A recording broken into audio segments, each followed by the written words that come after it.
रामपुर बाघेलान सामुदायिक स्वास्थ्य केंद्र में नसबंदी कैंप हुआ आयोजित। बीएमओ से मिली जानकारी के अनुसार कुछ लेडीजों का ऑपरेशन करने के बाद ऑपरेशन करने वाले डॉक्टर आधे पेशेंट को छोड़कर वहां से निकल गए। बाकी लेडीजें अभी भी इंजेक्शन लगवाने के बाद बेहोशी की हालत में रामपुर बाघेलान सामुदायिक स्वास्थ्य केंद्र में पड़ी हुई थी।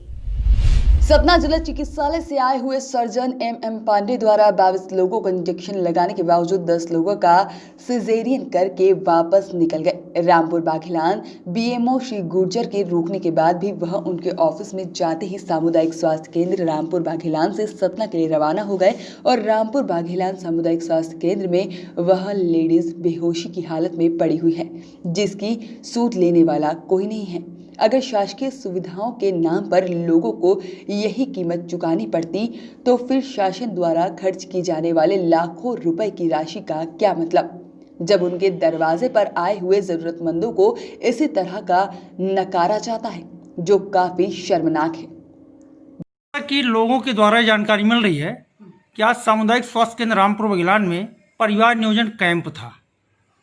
तो इसमें कितने परिवार नियोजन हुए सर आज? 10। अच्छा, लोगों के द्वारा जानकारी ये मिल रही है कि 22 लोगों को इंजेक्शन लगा के और डॉक्टर बेहोशी हालत में छोड़ के भाग गए। इसमें आपका क्या कहना है? उसमें ये है कि जब डॉक्टर सतना से आए थे सर्जन एम पांडे, हमने उनको बताया था कि सर इतने केस हैं जी। हाँ, तो उन्होंने बोला कि हमने बताया 15 से 20 केस हैं, तो उन्होंने बोला कि ठीक है आप रेडी रहिए, उनको करके हम आ रहे हैं जी। तो हमने उस हिसाब से प्रिपरेशन करा दिया उनका जी। बट यहाँ आके वो 10 केसेस को करके चले गए। हमने उनसे रिक्वेस्ट ये किया, मैं खुद ओटी में गया अंदर, मैंने बोला सर कि इतने केसेस हैं ऐसे ऐसे, तो उन्होंने बोला कि डॉक्टर साहब इतने ज़्यादा केस हो रहे हैं, तो मैंने कहा इस बार कर दीजिए अगर आ गए हैं, क्योंकि माता लोग बार बार परेशान हो रहे हैं, इनकी रिपोर्ट बार बार आ जा रही है, तो बार बार गांव से नहीं आ पाते हैं, इतने केस हो गए हैं, तो इस बार कंसिडर कर लीजिए। नेक्स्ट टाइम से अगर आप कह रहे हैं कि 10 से ज़्यादा नहीं करेंगे तो हम 10 से ज़्यादा नहीं बुलाएंगे। तो उन्होंने बोला ठीक है। फिर मैं ऊपर आ गया इधर, और वो बाद में मुझे सूचना मिली कि डॉक्टर साहब 10 केस करके चले गए। तो सर जो बेहोशी हालत में महिलाएं पड़ी हुई हैं उनके साथ क्या किया जाएगा? बेहोशी के लिए कोई वो नहीं है, एक डायज़ेपाम लगाया, वो 1 आध घंटे में होश में आ जाती है, तो आ जाएंगी। और उनको हम यथास्थान पर अभी यहाँ रखा है, कुछ देर बाद घर भेज देंगे उनको, हमने व्हीकल बुलाया है, और नेक्स्ट टाइम में जब होगा तब बुलाएंगे उनको। जैसे कि जो हितग्राही आए हुए थे यहाँ, वो जमीन में लेटे हुए हैं, तो क्या अपने यहाँ बेड की व्यवस्था ही नहीं है क्या? बेड की व्यवस्था है, जब वो ऑपरेशन में गए थे तो उनकी आशाओं ने लेटा दिया होगा उसको, तो बेहोशी की अवस्था में है, क्यू में लगा के रखते हैं, तो कोई बैठा है पहले या खड़ा है तो बैठ गया होगा, लेट गया होगा।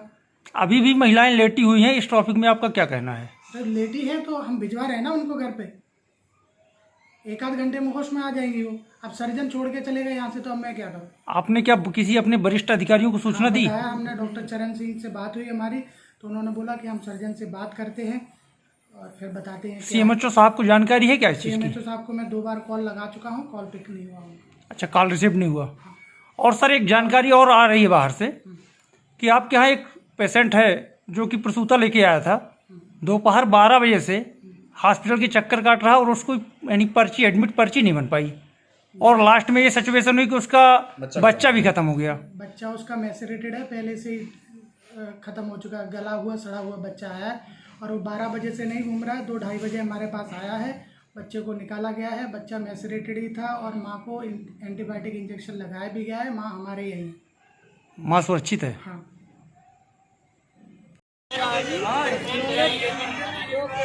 कहाँ की हैं आप? यही रामपुर। अच्छा, तो आपका पदस्थ कहाँ है? यही रामपुर अर्बन क्षेत्र CSC रामपुर बाघेलान जी। तो कहाँ से केस लाई थी? हर्षनगर पर ही। कितने केस लाई थी आप? 2 केस। तो 2 में किसी के परिवार नियोजन नहीं हो पाए? नहीं हुआ। क्यों नहीं हो पाए?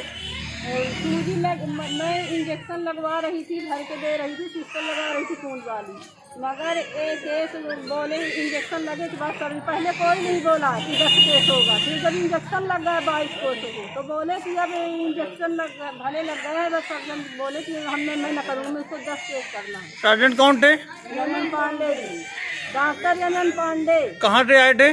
जिला चिकित्सालय सतना। किसी को आपने जानकारी दी? डीएमओ वहाँ बैठे, तो डीएमओ सब बैठे हैं वहाँ कर्मचारी। तो बीएमओ को जानकारी दी आपने? पीएम बीएमओ सब आए हैं, बीएमओ भी बोले हैं कि कर दीजिए, ऐसा हाथ जोड़ के करे बीएमओ, तब भी नहीं करे। कहीं नहीं, मुझको 10 केस से ऊपर करने का आदेश है नहीं। अब पहले जब यहाँ से बताए तो पुलिस कर लेते। बस्ती दे रहा तो यहाँ काहे के लिए आए थे आप? डिलीवरी के लिए? क्या हुआ डिलीवरी का? बच्चा एक्सपायर होगा, कुछ मशीन उसीन नहीं लगाया, बोलते कुछ बताना चाहिए, धड़कन चल रही कि नहीं, बच्चा अर्झा रहा और कोई नहीं है। मैडम सुनते ना मैडम। कोई डॉक्टर था यहाँ पे? कोई डॉक्टर नहीं है। 1 घंटे तक यहाँ भटके, कहीं भी पर्ची लगाने के लिए करते। कितने समय आए थे आप? दोपहर में 12 बजे, 12:30 बजे। 12 बजे? अभी तक आपको कोई डॉक्टर नहीं मिला? डॉक्टर एक मैडम थी, वही देख थोड़ा। मैडम का नाम जानते हो आप? कुछ नहीं जानते। और एक लेडी थी जो कार्यकर्ता, मतलब उन्हें चपरासी बोलते। आपके साथ कार्यकर्ता, कोई आशा कार्यकर्ता आई थी? कुछ नहीं आई थी, कोई नहीं आया था। उनके घर गया तो अभी उनका ताला बंद था हॉस्पिटल। आपका नाम क्या है? उनका पति रमेश कुमार साकेत। आप रमेश साकेत हैं? इसका मतलब आपका क्या कहना है? क्या बताए सर जी। कौन डॉक्टर था यहाँ? अच्छा, तो क्यों, यानी इंजेक्शन लगा और उसके बाद भी ऑपरेशन नहीं हुआ? कितने लोगों का इंजेक्शन लगा, कुछ जानकारी है क्या आपको?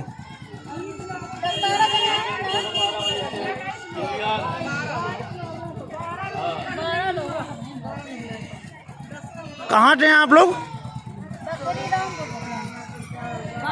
Bureau report, voice of rights.